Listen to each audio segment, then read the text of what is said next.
tunajipanga kuihamishia Dubai Tanzania. Sio kwa maana ya majengo wala kwa mandhari ilivyo Dubai. Mheshimiwa mgeni rasmi, leo kwenye madini ya dhahabu, changamoto kubwa ambayo watu wetu wanazipata asilimia kubwa ilikuwa katika maeneo mawili.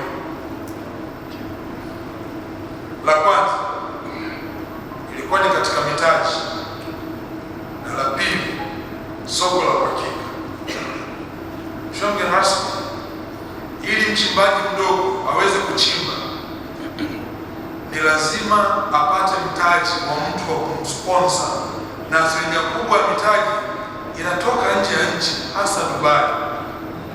Ndio maana leo Mheshimiwa mgeni rasmi, baada ya kufanya marekebisho ya sheria ya kupunguza mrabaha wa mtu anayepeleka dhahabu kwenye refinery kutoka 6% mpaka 4%, bado dhahabu haikwenda kwenye refinery kwa sababu moja kubwa, kwa sababu asilimia kubwa ya wachimbaji wadogo hawana mitaji, na hivyo wanategemea mitaji nje ya nchi.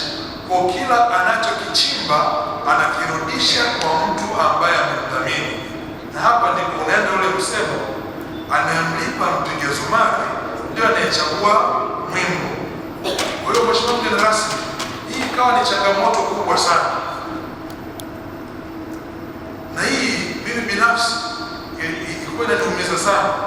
Haiwezekani mama aliyoko Sengerema kuliko na dhahabu anasubiri dhahabu kutoka Dubai ndio sonara wa Dar es Salaam amtengenezee mkufu, ili yale madini yako pale pembeni yake. Kwa hiyo tukaona, Mheshimiwa mgeni rasmi, njia kubwa ya kwanza kufanya ni kuwasaidia watu wetu hawa kupata hiyo mitaji. Tukiwawezesha sisi kupitia mfuko huu wa dhamana, serikali ndio iwe mdhamini wa kumsaidia mchimbaji mdogo. Akiipata ile fedha itamzuia kwenda Dubai. Asipoenda Dubai, tutatengeneza scarcity ya dhahabu kutoka hapa kwenda Dubai. Dubai pakitokea scarcity, wale wahitaji wa dhahabu kule itawalazimu waifuate Tanzania. Wakifuata Tanzania, kule mfumo